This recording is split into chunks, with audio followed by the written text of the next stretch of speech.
Hello and welcome to Season 11 of the Equip Project podcast. Jim, we're back after what feels like a long time. How many months has it been, Jim? I think it must be 5 months. But, I mean, we have to remember the last season was so heavy that we all needed a bit of a break. Maybe 5 months was a little generous. But anyway, it's good to be back. But I think, Ollie, you should share your good news before we go any further. It is good to be back. And yes, my wife, Rachel, and I are delighted to be expecting our first child in March, which is a great blessing from the Lord. And we're really, really thrilled about that. Nervously excited, I would say, sort of lots of nervous anticipation, but we have a pram, so that's a good start. Need all the advice we can get, to be honest, Jim. Brilliant. Well, look, I'm completely thrilled for you both. I'm glad that one of us at least has an interesting and productive life. My own life, if I look back over the past 5 months, has trundled along without alarm or excursion. You know, if our listeners whiz past life's milestones like a Ferrari driver, I'm the elderly farmer chugging along in an ancient tractor. Jim, I would not describe you as elderly in any way. And I also struggle to see you at work on a farm, to be honest with you. I'm not sure the manual labor is really your sort of forte. No, I tend to have either a supervisory or a ceremonial role. I can get behind that. But you have been very busy. That's not quite true. You've been very busy preaching. I know you've been doing a lot of that. Yeah, I in fact, was preaching on Sunday. Do you remember last season we did an episode on the ontological argument or perfect being theology or something? How could I possibly forget something like that? And I introduced into the conversation a horse called Stephen. And anyway, I was preaching in Genesis 3 last Sunday, and for reasons I can't quite remember, I introduced Stephen the horse into the Garden of Eden. I enjoyed that immensely. And I could tell you did as well. Yeah, well, we could file that moment, in the category of things that seemed like a good idea at the time. But anyway, I saw you laughing, but the rest of the congregation looked at me with genuine fear in their eyes. When my sister Helen came up to me afterwards and said, "What was that?" Yeah, and Jim, I think, our listeners need to be aware that when you study for Equip and you do your preparation, often you're looking into some pretty dark, unpleasant topics that we have to unpack. So to kind of offset that, your social media feeds are filled with animals as well. They are, yes. In fact, I've upped my daily dosage of cute animals because of the subject we're going to discuss this season. I mean, it really is so dark. I needed something to keep me sane because this topic, which you suggested, let me remind you, has dragged us down into some really dark and sinister dungeons. So anyway, to restore my mental health, I watched the antics of Henry the donkey and a golden lab, I think his name was Buster, who repeatedly hurls himself into a swimming pool. It's very funny. No, I actually I come across these as well, and now I've started sending them to Jim. So I'm increasing his uptake. It's good for him. It's healthy. But Jim, this season I am very excited about. I think it's an important topic. It's one that maybe some of our listeners haven't really thought about a great deal before. And the title that we've gone with for the season is Men of the West. That's actually a quote from that epic scene in Lord of the Rings, Aragorn's battle speech at the Black Gate, worth a watch on YouTube. But Men of the West also refers to two intertwined crises in our culture. So firstly, there's the masculinity crisis, and then there's the crisis over the future of Western civilization. Yeah, and the links between those two crises are complicated. So the story that this season must tell isn't straightforward. It's going to require us to think about theology. We'll do that in this episode, but also politics and psychology and sociology. So why don't we think about these two crises? So we'll start with the crisis over manhood. Young men, particularly young white men, are not in a good mental place at the moment. And you know much more about this than I do, Ollie, so why don't you start us off? Yes, I think it's worth saying you're exactly right that young men do face a lot of difficulties in this culture. So a few facts. Men are 4 times more likely than women to die by suicide, 12 times more likely to be incarcerated, and far less likely to finish college or university. Only 1 in 3 men under 30 is in a relationship. They live in an economy that no longer needs them, and in many cases in a culture that no longer respects them. And in fact, there's a narrative on the left that has actually shamed men into believing that society would be better off without them. That maybe seems stark, but you do hear that sort of thing talked about online. And so many men feel alone, they feel insignificant in a culture that seemingly has been designed to suppress traditional masculine virtues. There are many young men who have been raised without a father figure, and the old institutions that used to shape men's identity don't have the respect that they once had. So many are without mentors, without the rituals or the work that provided them dignity in the past. And so what do young men do? They drift towards online substitutes. And unfortunately, that often comes in the form of this dark world of conspiracy theories and a group of sort of fellow men who form a sort of brotherhood where young men gather together to build their own sort of moral universe. And they have a shared sense of grievance, a shared sense of anger, but they find belonging and purpose together in identifying and looking out at their common enemies. Yeah, I think that's absolutely right. So that, if you like, is the crisis of masculinity. And it is inextricably linked with the second crisis, which is over the state of Western civilizations. And one of the guys I want to talk about in this episode is called Doug Wilson. He's a Christian pastor in America. And in one of his books, he paints this hellish picture of Western culture. I mean, he complains that Christians place the consequences of rejecting the gospel too far into the future. In other words, we warn believers about the eternal peril of not believing in Jesus. But, says Wilson, not knowing him doesn't just result in hell later. It also means that when we refuse to acknowledge him here and now, the end result, and these are his words, is that we start building little prototypes of hell in order to test drive them. And that is why, he says, the public square rapidly becomes a haunt of owls and jackals. And he gives two examples of how far the West has fallen. The first relates to the sale of body parts of unborn children recovered after an abortion. And he says, our current law allows for the dismemberment of little children, and that by the million. But in America, the law does prohibit the selling the pieces of these children, requiring instead that the children be thrown in a dumpster. He says, let us call it a dignity dumpster. That kind of law is protecting no one. That kind of law is what 60 million of our people needed protection from. And then a second example is about gay marriage, and he says, these laws are not mildly adjusted marriage laws. They are laws that will have the effect in the very near future of nullifying or outlawing marriage. These current laws are not standing between us and the devil. These laws are the devil. Now, those are very strong words. The West is going to hell in a handbasket, says Wilson. And it is certainly true, if we leave the rhetoric aside, it's certainly true that the most basic elements of a decent society have been dismantled. The sanctity of life, the nuclear family are just two examples.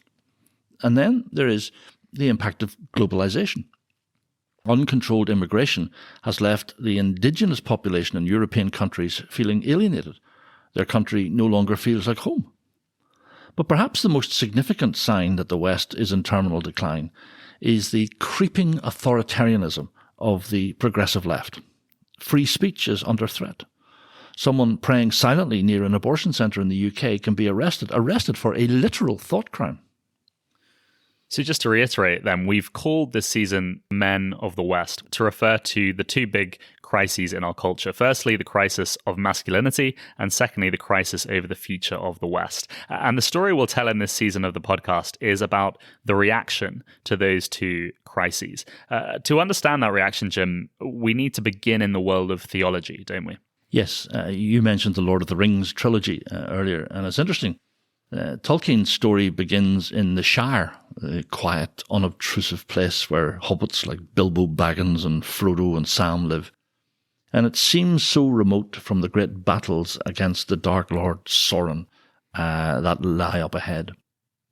And our story starts in a similarly quiet and unobtrusive place, the world of Reformed theology in the 18th and 19th centuries. Now, I'm conscious that many of our listeners stand within the Reformed tradition, so let me quickly say that we aren't interested at all in the core doctrines, the things called the doctrines of grace. There just happen to be a couple of doctrines on the edges of Reformed theology that are relevant to our story. And the first is Reformed political theology. And the second is the Reformed view of eschatology, or its view of end times.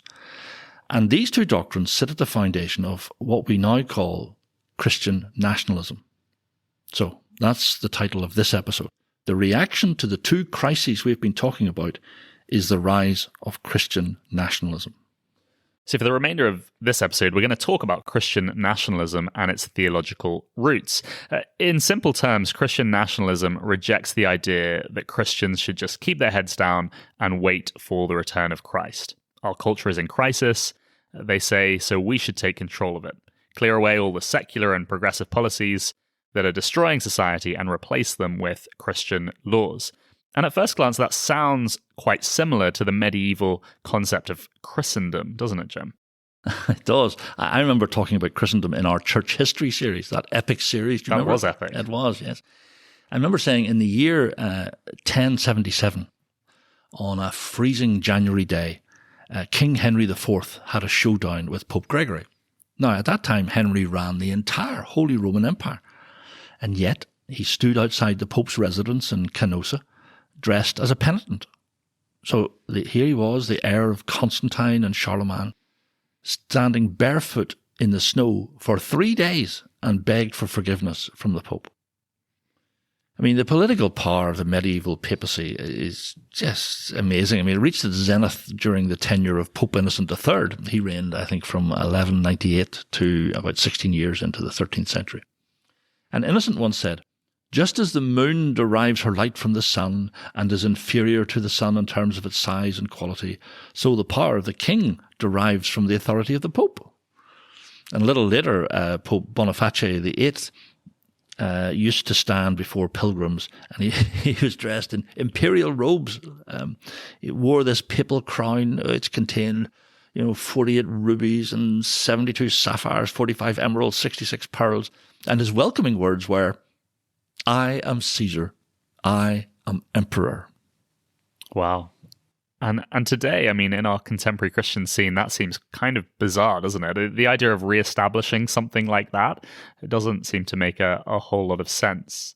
And I guess particularly for those of us who are from a Baptist or independent tradition, we probably instinctively see ourselves as living in a pluralist society. Most of us think that the separation of church and state at the political level is actually a good thing, and regard the medieval church's fusion of political and religious power as, well, a very bad idea. The English nonconformists brought us back to the New Testament view of church and state. The state, says Paul in Romans 13, exists to maintain justice and protect basic freedoms. Christians, while they should be loyal citizens, are called to regard themselves as pilgrims passing through a particular culture. Paul says in Philippians 3:20 that our citizenship is in heaven. Now, the model that you're describing, the one that you and I agree with, is called the exile model.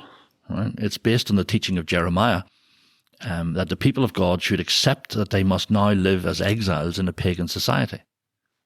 We should look for the good of the city, says Jeremiah to the exiles. But, like our forefather Abraham, here we have no abiding city. Even though the Jewish people did return physically from exile, they never understood themselves to have returned spiritually. So even in New Testament times, the Jewish people still thought of themselves as being in a spiritual exile.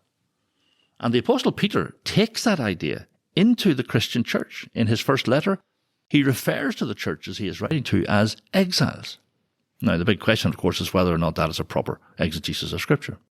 Many people might assume that the exile model is believed by all Protestants, but we just have to think of the English Reformation, which produced the established church that we call Anglicanism, and also the magisterial reformers like Calvin and Luther and Zwingli, who rejected the exile model as well, didn't they? Yeah, they did. The magisterial reformers, they really set up mini Christendoms in their respective cities. I mean, Calvin ran Geneva like with a rod of iron. Zwingli said of his own city, Zurich, "Zurich is the church." And then the Protestant scholastics within the Reformed tradition developed a more sophisticated political theology, which, as I said earlier, has been picked up today by the Christian nationalists. So the Christian nationalist looks at the exile model and says to Baptists and independents like us, You think you've returned to the New Testament view of church and state? Don't fool yourself. You've just imbibed the ideas of the Enlightenment. You've simply baptized the notions of liberalism and have privatized your faith. They say the church has always been called to disciple the nations. Christian nationalism is nothing more than the Great Commission. So I think it's already becoming very clear that this debate is complex and can't be answered easily. It raises all sorts of questions about the relationship between church and state, the use of law to promote Christian values, and the amount of political activism that Christians should engage in. But the good news for our Equip listeners, Jim, is that we're going to solve these issues today. No, we're not. Definitely not. All we're going to do today is present the case for Christian nationalism. Okay, now in our last episode, which will be about 9, I think this season's about 9 episodes, I will try to resolve the questions you've just asked, but not today. Okay, so we will solve. We will solve these problems. We will attempt to solve them in the final episode. So I'm kicking for touch now, okay? Because today our first task is to understand Christian nationalism, so the critique will come at the end. Okay. So we've managed expectations sufficiently. A glance at the books written by Christian nationalists show that there are a number of different versions of the doctrine floating about. So the first version we'll examine is the one promoted by a Christian pastor, Doug Wilson, in his book called Mere Christendom. Wilson is a controversial figure from the town of Moscow in Idaho, and he runs a large church which invites people from all over America to move to the city to help them transform it into a Christian community. Tensions in Moscow have flared up. Some local businesses operated by members of Wilson's church have been boycotted by locals who are opposed to the idea of a city run on Christian principles. Wilson became notorious when he wrote a book on slavery, in which he said, "Slavery produced in the South a genuine affection between the races that we believe we can say never existed in any nation before the war or since." You can understand why that was controversial. He's also known for using foul language when debating others. On one occasion, he used the most vile word in the English language to describe a feminist he was arguing with. I mean, I watched a 10-minute video of him defending that language, and by the end of it, I had an even lower opinion of the man than I had at the start. However, Doug Wilson remains an important figure in the Christian nationalist group, so we are forced to talk about him. Yeah, some troubling stuff. There are 3 interesting features of Wilson's Christian nationalism. The first is that he doesn't try to ground his theory in any kind of philosophical framework. He just states that there is a stark binary choice between Christ and secularism. And secularism, he argues, will inevitably end up destroying society. It will always lead to tyranny and totalitarianism. Therefore, on pragmatic grounds, the only viable way to run a society is as a Christian nation. The second interesting feature is that he adopts this bottom-up approach. He thinks that the route to a Christian nation must start with a spiritual revival. Gradually, communities, towns, and then states will adopt increasingly overt Christian laws until it becomes inevitable that the whole nation will become a Christian nation. Now, the feature of Wilson's model that interests me most is his eschatology, his view of end times. Okay, he is what is called a post-millennialist. I mentioned earlier that Reformed eschatology lies behind a lot of Christian nationalism, so we can't avoid diving into this theological minefield for a moment. So when it comes to end times, or eschatology as it's called, there are basically 3 views, but for simplicity, we're only going to talk about 2 of them.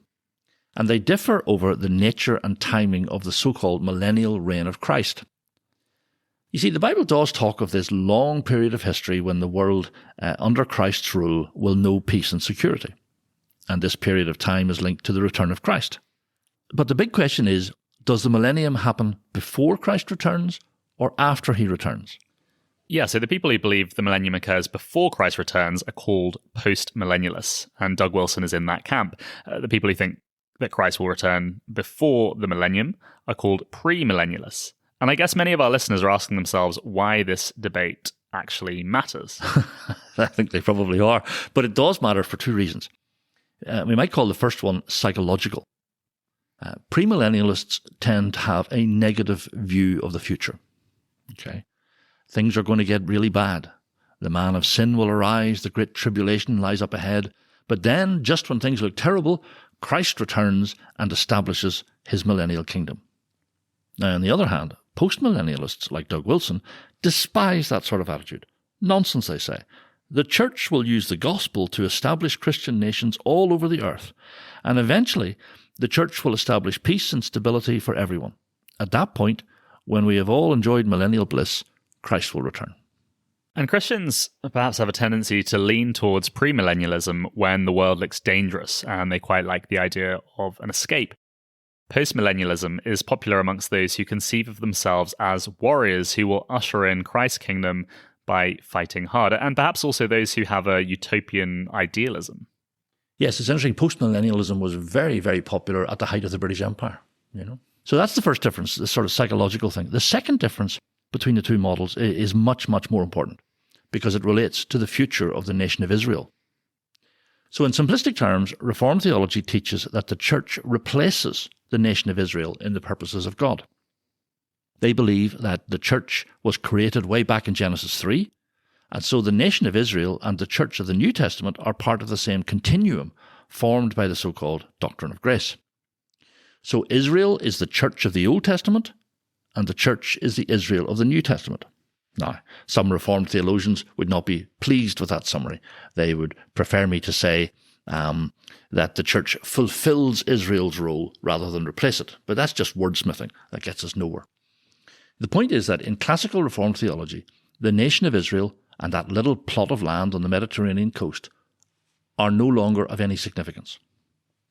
In the premillennial view, of course, the nation of Israel plays a central role in the kingdom established by Christ on earth. So they're often heard to say, God has unfinished business with the nation of Israel. The difference between premillennialism and postmillennialism is crucial, because the future of Israel as a nation is a matter of fierce controversy, as we're well aware at the moment. It's often said that premillennialism has been the most powerful factor in US foreign policy since the 1960s, and you could argue that the neoconservative movement, the invasion of Iraq, and the current arguments over Israel all flow from the premillennial view that most evangelicals hold in the US. We're going to see in later episodes just how toxic the question of Israel has become. An increasing number of young Reformed men are virulently opposed to Israel. Anti-Semitism has taken root. Holocaust denial is now commonplace. And premillennial preachers like me are hated even more than the Jews. Tucker Carlson says that he despises us more than any other group on the planet. And the extreme Christian nationalist called Corey Mahler, he was until recently a Lutheran pastor, and he said that when a Christian nation is established in America, the government's first job is to execute all premillennial preachers. So he seems nice. Wow. You better stay away from America then for a while, Jim. Yeah, a lot of strange and troubling things. Okay, so we've thought about Doug Wilson's version of Christian nationalism. He bases it on the pragmatic idea that the only alternative, secularism, will destroy society. There's no neutral ground in his mind. It's either Christ or Caesar. And he advocates this bottom-up approach to social change based on spiritual revival. So a Christian nation is built through gospel proclamation, personal repentance, strong families, and cultural engagement. He explicitly rejects political revolution in favor of revival. Finally, his scheme is based on a post-millennial view of end times, in which Christian leaders establish peace and security across the world by building Christian nations, so that by the time Christ returns, the millennial kingdom will have already been established. So let's now contrast the Doug Wilson model with perhaps the more theologically informed model proposed by a man called Stephen Wolfe in his book, The Case for Christian Nationalism. Stephen Wolfe he's a fairly well-known scholar and author who supplies, if you like, the intellectual heft to the Christian nationalist movement. And I'm going to highlight 4 characteristics of his approach, which his book is about 500 pages long. I was losing the will to live at the end, I have to be honest. But the first point I want to highlight is he uses what's called natural law theology as the foundation for his scheme. And that idea comes from Thomas Aquinas. And it says, there are some basic principles that should govern any well-ordered society, and those principles are discoverable by reason. They don't need revelation. So, in other words, any sensible ruler of a nation could sit down and think about how to run his nation, and he would eventually come up with something that looks remarkably like the Ten Commandments. Okay? Now, so this approach allows Wolfe to advocate for what we might call a top-down approach to Christian nationalism.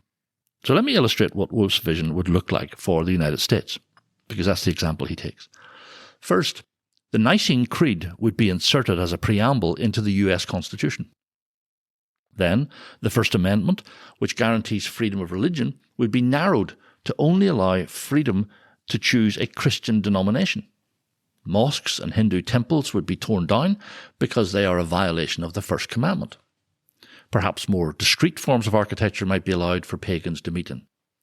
Violation of the Sabbath would become a criminal offence. Now, this illustrates a key point in Christian nationalism. The Ten Commandments, as you know, are generally divided into two, the two tablets, and the so-called first tablet deals with the first four commandments, which deal with idolatry and Sabbath keeping, and the second tablet deals with loving our neighbours through maintaining the sanctity of life, the family, and ethics in society. And Christian nationalists want to legislate the first tablet as well as the second. In other words, they want to make idolatry illegal.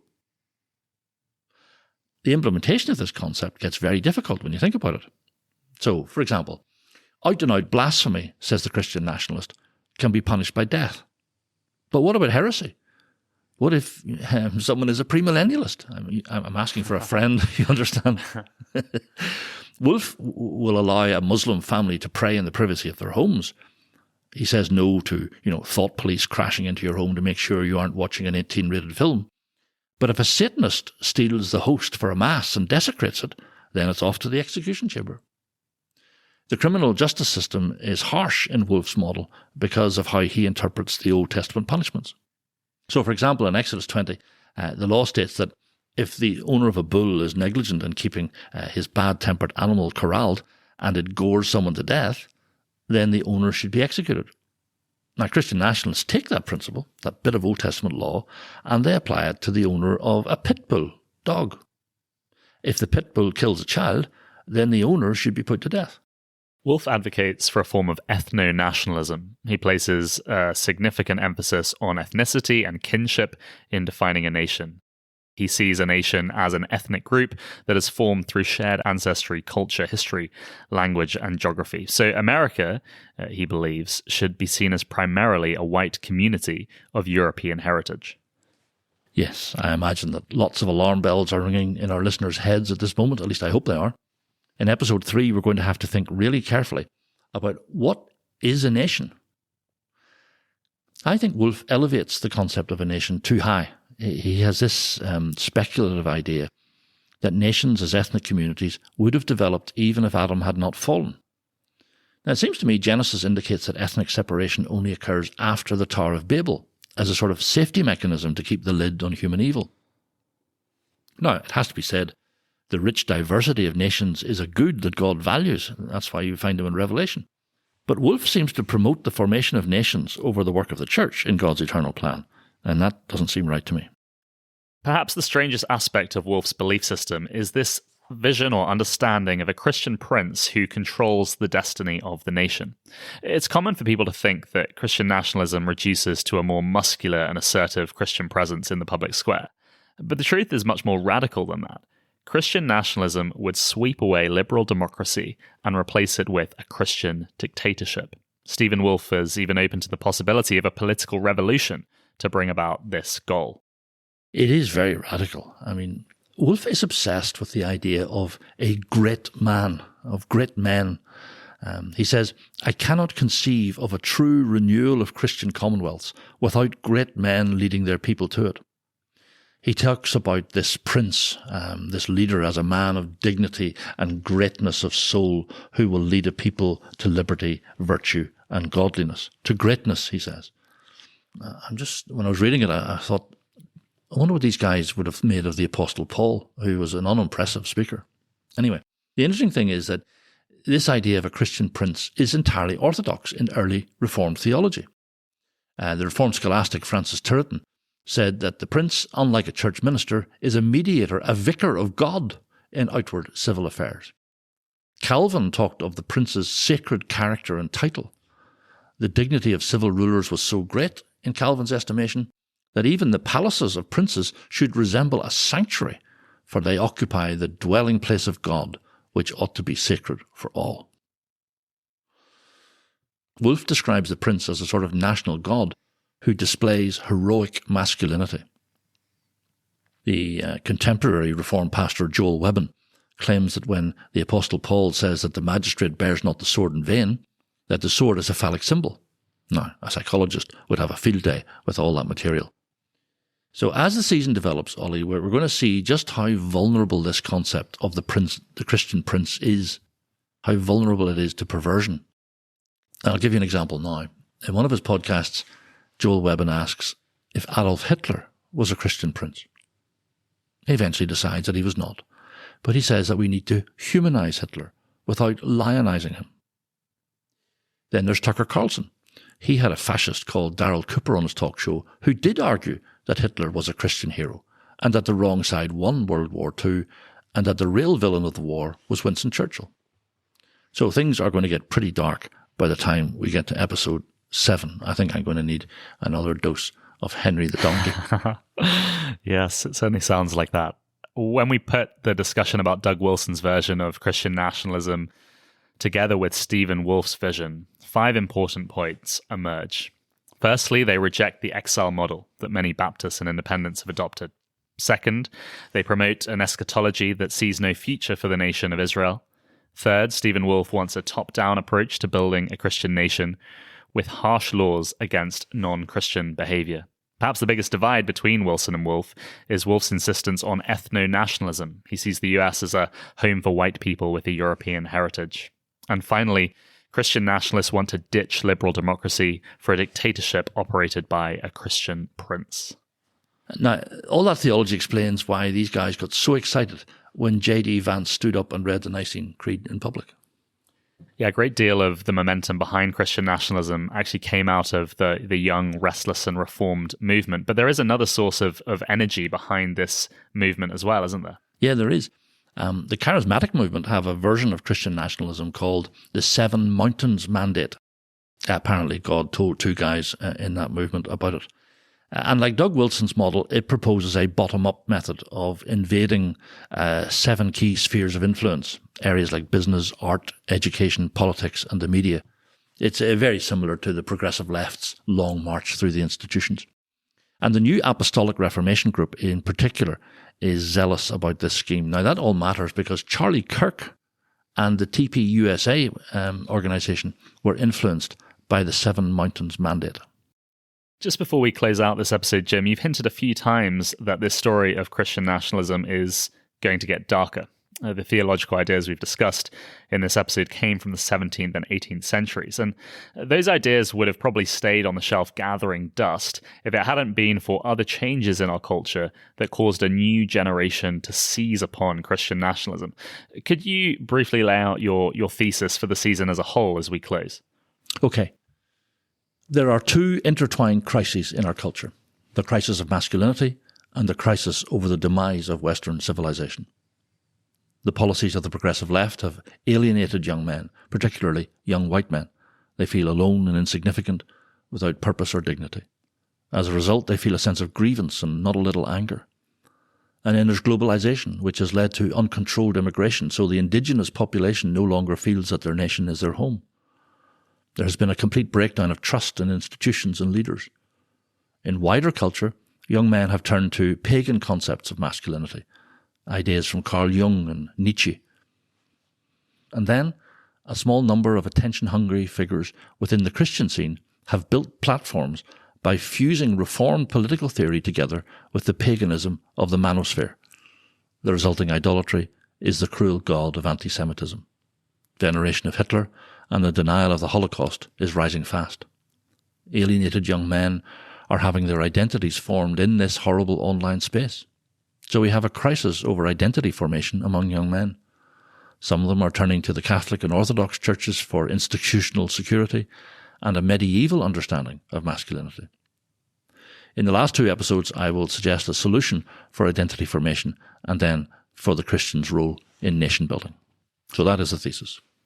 Brilliant. Thank you, Jim. That's been a really strong start to our new series. Join us next week for episode 2. Our title is going to be The Retreat of the Strong Gods, where we'll consider how the post-war consensus reacted against the horrors of World War II by saying never again, and how this has shaped our society and culture to this day.